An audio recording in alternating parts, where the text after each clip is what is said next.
Assalamualaikum warahmatullahi wabarakatuh. Perkenalkan, nama saya Raden Arya Pandayuda selaku Ketua Umum Garuda 1 Komando, yang mana hari ini kita akan melihat lokasi untuk diklat ya, yang tentunya areal ini adanya di Kabupaten Serang, yaitu di Kecamatan Baros. Nah, ini di sini juga akan membuka usaha untuk peternakan dan perikanan ya, peternakan perikanan, yang mana areal yang kita miliki adalah ini areal villa saya, yang ini areal depannya sekitar sampai sana sekitar 5.000 meter, yang mana nantinya akan digunakan untuk juga tempat pelatihan atau diklat, dan juga peternakan serta pertanian dan perikanan. Nah, ini ada kolam untuk budidaya lele atau budidaya ikan nila ya, yang mana biasanya ikan nila itu dari pembenihan sampai ke panen itu per 1 kali meter itu isinya 1.000 ekor ya. 1.000 ekor itu membutuhkan luas per 1.000 ekor atau 1 meter persegi ya. Nah, ini adalah Mang Otoy, ini sahabat saya juga sekaligus ini penjaga villa di sini, yang alhamdulillah sudah memakan racun berapa kali ini tapi masih infeksi. Racun apa waktu itu? Matador ya, diminum. Dikira apa, vitamin itu apa? Estrajos. Jadi dia minum sekali pas ngambil buk mangga, dia agak kunang-kunang ya, bawa ke rumah sakit. Masih kuat tapi sehat. Itu areal sawah ya, areal sawah di sini juga milik saya. Ini juga tempat milik saya. Ini pengurusnya udah dari lama ya Mas ya? Ya. Oh, tahun. Udah berapa tahun ya? Gitu. 40 tahun di sini. Saya waktu beli mungkin di tahun 2000 berapa ya? 2009 ya? 2009. Nah, ini dari sini sampai ke sana tuh. Ya, Mangatai. Sampai ke sana terus. Nah, mungkin arealnya kehalangin sama rumah-rumah gitu. Jadi, nah ini kolam, tadinya bekas kolam pemancingan untuk lomba, yang mana saat ini dipergunakan untuk masyarakat setiap tahunnya di setiap hari raya Idul Fitri suka mancing di sini secara gratis dan dimasukkan benih ikannya, nanti ada perlombaan di sini. Nah, rencananya areal itu juga ini areal desa mana deh Bang Kadito? Ada pondok pesantren juga ya. Nah, Tangkudu ya, berarti abuyanya di sana adalah kiainya juga teman saya, yaitu Kiai Son Haji ya, Son Haji. Nah, ini areal villa. Nah, mungkin nanti akan kita buat ini buat pembenihan ikan, juga buat buat ikannya tuh. Ini adalah ikan nila nirwana ya. Nila nirwana ini adalah wanayasa. Nah, nila wanayasa ini mungkin paling kecil bobotnya 400 gram lah, paling besar ya nanti. Terus di situ nanti bisa dibuat kandang domba gitu kan, atau kandang kambing. Nah, itu lagi buat apa itu? Diklat ya, Garuda 1 Komando, yang mana memiliki usaha di bidang pertanian dan di bidang peternakan serta perikanan, dan juga nanti ada perkebunan. Masih saya punya areal tanah di beda tempat ya, sekitar 2 hektar. Itu bagus untuk perkebunan, juga untuk sapi pengemukan. Ini nanti kita akan buat kandang domba. Kandang domba ini mungkin kandangnya sekitar 7 meter lebar, sekitar 6 meter cukup.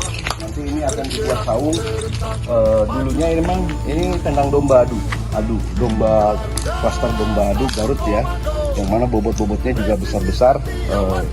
Jadi kalau domba Garut itu atau domba klaster domba Garut itu kalau betinanya bagus, genetiknya bagus dari domba, maka perawatannya pun juga tidak akan lama, domba itu sudah besar.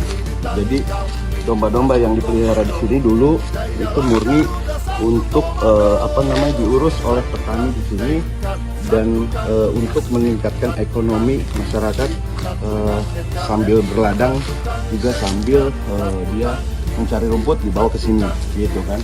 Cuma sayangnya saya waktu itu sedang sibuk mengurus organisasi, lalu terbengkalai sehingga kandangnya roboh. Dan ini juga bisa nanti dibuat untuk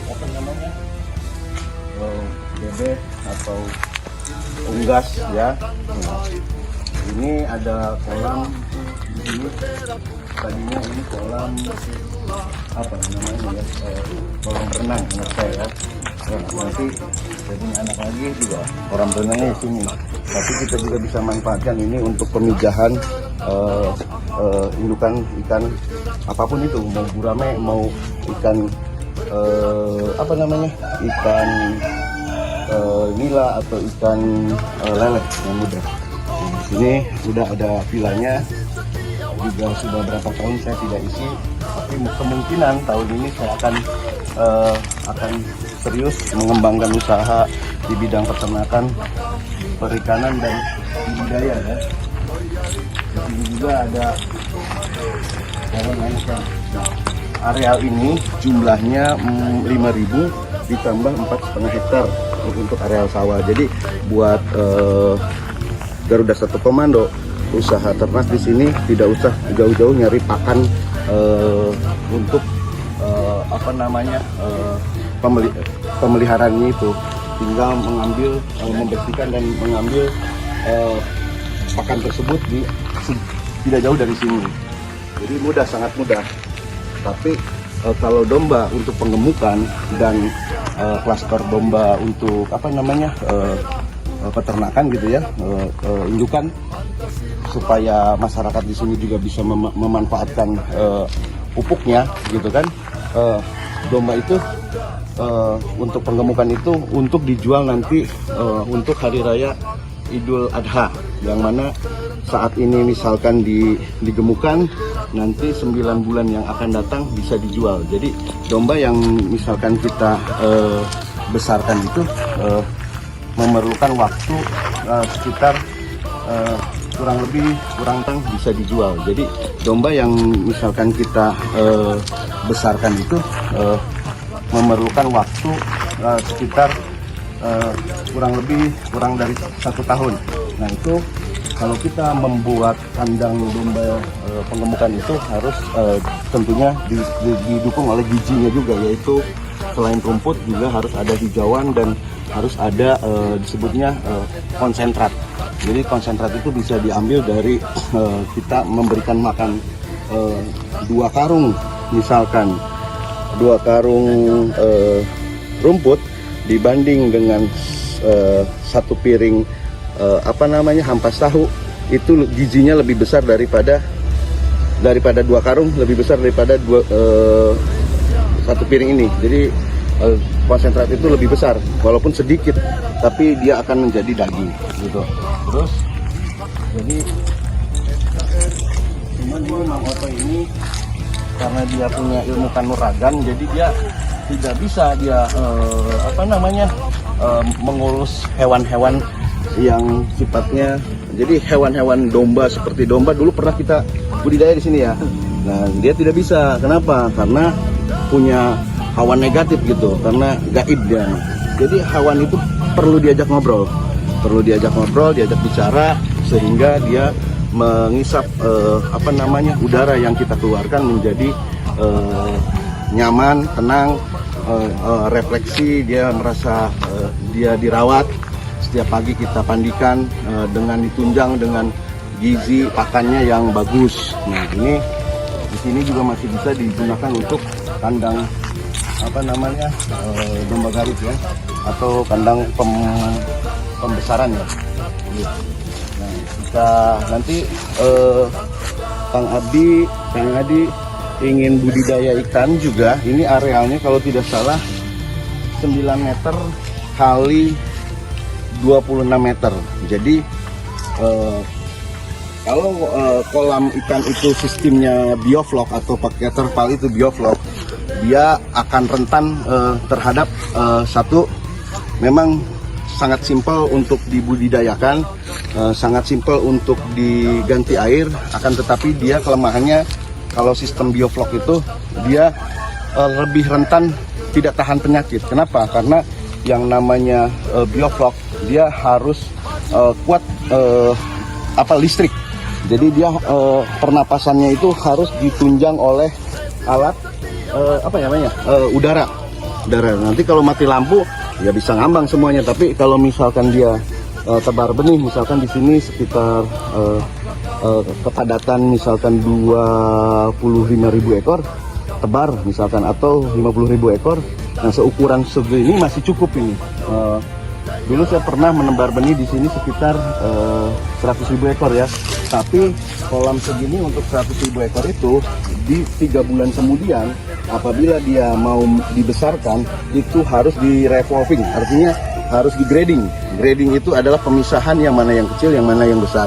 Jadi grading itu harus satu ukuran di mana ukuran ikan itu harus sama rata.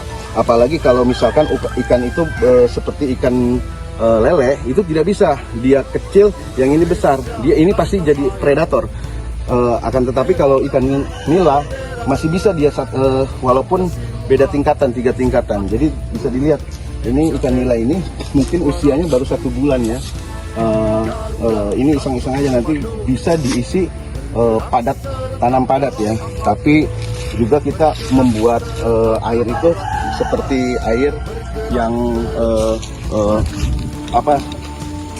banyak kutu airnya supaya menjadi pakan alami dia. Jadi areal ini semuanya adalah 5.000 meter. Nah, untuk areal vilanya ya di sana beberapa hektar lah gitu kan. Ya milik kita gitu. Jadi bukan milik orang lain. Jadi kalau misalkan memelihara hewan, tanaman atau apapun, kita bisa membuat pupuk kandangnya di sini. Ini jagonya dulu kalau buat pupuk kandang. Kalau dia tanam tanaman ini, Mang Oto ini jago. Cuman karena kalau lagi kecapean dia kadang-kadang ingatnya yang namanya endrin atau racun sianida ya, racun sianida. Dulu kan ada meminum kopi sianida, tapi mati ya. Siapa namanya? Kopi sianida. Nah ini pernah minum, yaitu apa namanya? Matador itu adalah sianida. Jadi dia pas lelah, dia ambil, dikiranya estrajos, lalu dia minum, lalu dia berbusa. Itulah Mang Otoy. Tapi karena dia sering baca doa Nur Buat, jadi itulah khasiat doa Nur Buat, panjang umur. Jadi sampai saat ini dari mulai usaha sampai saya sukses, sampai saya sekarang tetap setia. Ini Mang Otoy. Oke? Assalamualaikum warahmatullahi wabarakatuh. Kang Abdi, ini arealnya. Mudah-mudahan Kang Abdi berminat untuk investasi di sini dan ikut mengembangkan budidaya atau ikan maupun apapun yang mana bisa meningkatkan perekonomian masyarakat di kampung sini. Oke, salam satu komando, presisi, setia, waspada, wibawa. Jayalah Garuda satu komando, satukan tekad, satukan misi, satukan visi, satukan NKRI, satukan tekad.